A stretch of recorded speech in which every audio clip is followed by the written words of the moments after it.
The Proteas returned to South Africa on Monday with more questions than answers.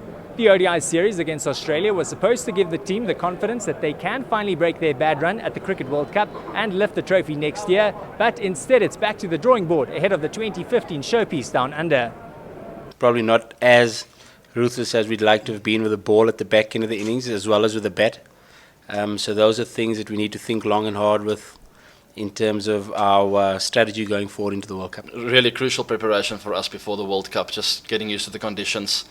Little things like flying from Perth to Canberra and understanding that there's a time difference once again there, and if jet lag comes into play again, even though you're on tour, to different wickets.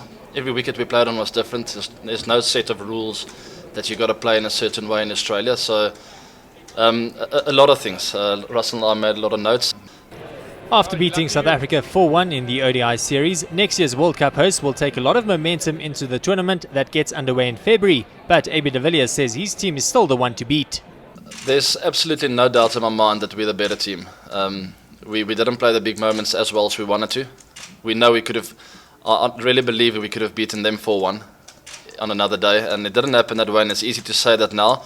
But yes, playing in their home country, they will be one of the favourites. But I still believe we're a better team. The Proteas have another opportunity to get their combinations right as they take on the West Indies in 3 tests, 3 T20s and a 5-match ODI series before the World Cup. And even the captain, whose batting average in the series against Australia was 67.75, says he also needs to improve. I'm quite hard on myself when it comes to finishing off games, winning games for the team, which I didn't do in this series, which was very disappointing. We didn't have a great series with the bat in hand, but also did compete as well in all 5 of the games, which was very pleasing to see. So mixed feelings, I'd say, a little bit inconsistent, and not that normal ruthlessness that we've been seeing in the last 12 months or so.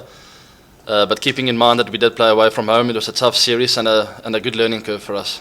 Good news for South Africa is that all their injured players are expected to recover in time for the first test against the Windies, except for JP Duminy, who hopes to be back on the field for the Boxing Day test in PE. In about 4 months' time, the Proteas will again arrive here after a trip down under, and on that occasion they'll be hoping to have with them the trophy that's eluded them thus far. I'm Johan le Roux at OR Tambo International Airport for SuperSport Blitz. We are in the Mother City this afternoon for this FNB Varsity Cup encounter between the defending champions UCT as well as CUT. The newbies to Varsity Cup Rugby, they only made the step up from Varsity Shield at the beginning of this year and it hasn't gone too well for them. It is extremely hot in Cape Town this afternoon, but there is fortunately a slight breeze. Gary Boshoff is standing with me. Gary, it's an absolute scorcher here. Yes, just to give you an idea, in the rest of the Western Cape it's 36 degrees and up. I mean, we've got 2 veld fires rising in the South Peninsula. But here at the Green Mile, not too bad, about 31 degrees, and you say there's a breeze. So I think the players will enjoy it today here. Very, very hot indeed. Let's talk a little bit about the Varsity Cup Rugby season so far. You've seen all the seasons from the beginning. What has impressed you most this year? Yeah, well, it's only in the 4th week this week. But I think what augurs well for the tournament is the fact that it's only bona fide students that can play, and you already see it in the team lists, with under 19 players in Western Province and in the other provinces featuring in the Varsity Cup sides. And that can only be good for our rugby in South Africa. It's definitely not an amateur tournament anymore. And UCT, the defending champions, a lot of pressure on them this season, but they haven't quite made the start. They drew the first game, lost one, and then returned to winning ways last week. Hopefully they can build on that this week. Yeah, well, that's what happens when you're champions. You know, everyone targets you. And I think they did pretty well in the first encounter against Stellenbosch to fight back and drew the game, and that gave them confidence. They lost against the informed side, which is Tuks. Last week, a great win. And I think the coach will take confidence from that and inspire his players. They're on an upward curve, and he's good. Let's talk a little bit about CUT rather. They only made the step up this season, and like I mentioned, they lost 3 in a row. How does a coach motivate a team like that coming to the defending champions to come and play them? Yeah, well, it was always going to be difficult, you know, coming up from the Varsity Shield, because the competition is so heavy up here in the Varsity Cup, and for the coach to motivate his players. I was at Stellenbosch University. I thought their fans were great, but they aren't as great as the UCT fans. Yeah. Some of them have the fans that rock standing here next to me. Unfortunately, their kicking skills not as good as their players on the field. Nobody going home with a 2,500 rand.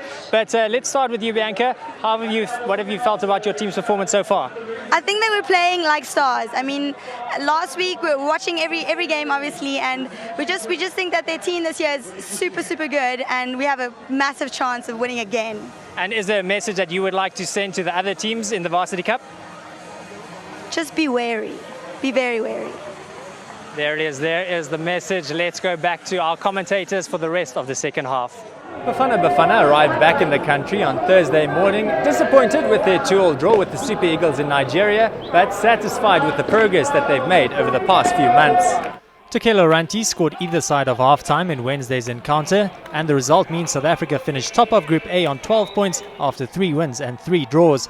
It has been a difficult month for the national team after the passing of Senzo Mayiwa, but the national coach says the reason for their success is simple.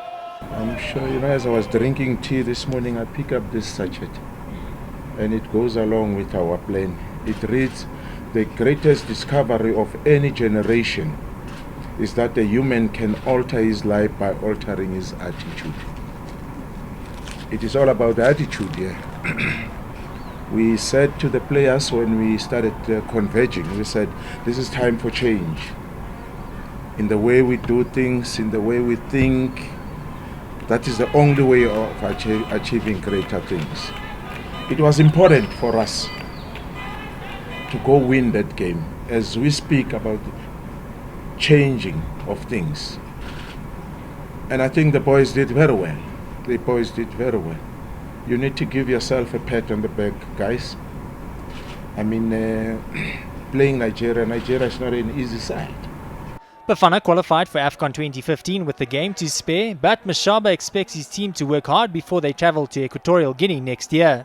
Only 2 things that we need to work on as a team: converting our chances that we always get. Score early, we sit comfortable. Convert those chances, we sit comfortable. And the rest we'll discuss when we're the player. And then of course the question when we lose the ball. But how do we regain that? We'll work with that and we'll try to say this is what we need to do. Darren Keat has been Mashaba's goalkeeper of choice since the death of Mayiwa, and on Wednesday the 25-year-old pulled off a number of superb saves to ensure Nigeria don't qualify for the tournament. It's been a tough few games. We've had tough 6 games, and the boys have made everyone proud. The boys have made the coach proud, the technical staff, and most of all for the supporters as South Africans. I think everyone's been proud, and it's been a real change of heart for the love of Bafana again. AFCON 2015 is now less than 2 months away, and after going through qualification unbeaten, Bafana will have the belief that they can repeat the performance of 1996 when the team lifted the trophy for the first time. I'm Johan le Roux at OR Tambo International Airport for SuperSport Blitz. Johan le Roux en Benny Norke staan reg daar aan Witbank om 'n bietjie vir ons vertel van die eerste aksie van die eerste dag. Goeienaand Kobus, Alma en Ashwin. Dit was 'n aksiebelaide dag by die Coca-Cola Krywenweek vandag hier so in Middelburg. Dit was baie koud toe ons vanoggend begin het, maar soos die son opgekom het, het dit al hoe warmer geraak en die rugby het net al hoe beter geraak. Saam met my hierso is Benny Norke. Benny, wat het jy gedink oor die eerste dag se aksie? Ja, eerste dag 35 3 gedruk. Dag kan hulle relatief tevrede wees met wat die spelers vir ons opgedis het. Nou, as ons 'n bietjie kyk na die hoogtepunte van vandag se aksie, soos jy genoem het, ons het al baie drie vandag gesien. Ja, Limpopo Blou Bulle dra. So ek dink ons sien uit na 'n groot stryd tussen die Leeu's en die Vrystaat. Baie dankie Benny, van Middelburg af terug na jou Kobus in die ateljee. Dankie Johan. With me are 2 of the best referees that South Africa has ever had, Mark Lawrence and Andre Watson. Mark, let's start with you. How do you become a referee in South Africa? Yes, you pop down to your local union, our referees, and what a wonderful platform to have some of the best school rugby to develop our referees. Now, Andre, somehow South Africa always manages to have some of the best referees. How do we get that right? Well, we're blessed, like with players. It's due to the talent we have on the one hand and the good structures and processes that Mark's put in place. Thank you very much, Mark Lawrence and Andre Watson. There you have it, all the reason to become a referee in South Africa. And Gareth Wright is here with me. Gareth, you of course played Craven Week, and back, we won't mention the date, but you played for Western Province. Your thoughts on the first day today? Yeah, it was many years ago. Thanks very much. Well, with me are two gentlemen with plenty of Coca-Cola Craven Week experience, Kubani Bobo as well as AJ Fenter. Kubani, let's start with you. We saw plenty of tries on the opening 2 days. Hopefully we'll see some more running rugby today. Definitely. If you look at the score line, was 96 points to nil. Pinnacle. AJ, now that the teams have played together one competitive game, do you think they will perform better as a unit today? Absolutely. So it really gets tense as it gets to the end of the week. It's hard to imagine where South African rugby would be without the Coca-Cola Craven Week, because so many Springboks have come from Craven Week, and some of the guys that you also played with. Yeah, it was great. I mean, I had a privilege of sharing a room with the name of John Smith, a few work-ons of what they made mistakes of in the first few games that they've had. Thank you very much, gentlemen. Well, let's hope we see another brilliant day of rugby at the Coca-Cola Craven Week. Let's cross back to Caroline for now. In the finals against AWD. Thank you very much for your thoughts, Jonathan. We're going to take a quick break. When we come back, we'll have all the action from the Coca-Cola Craven Week in Middelburg on your World of Champions.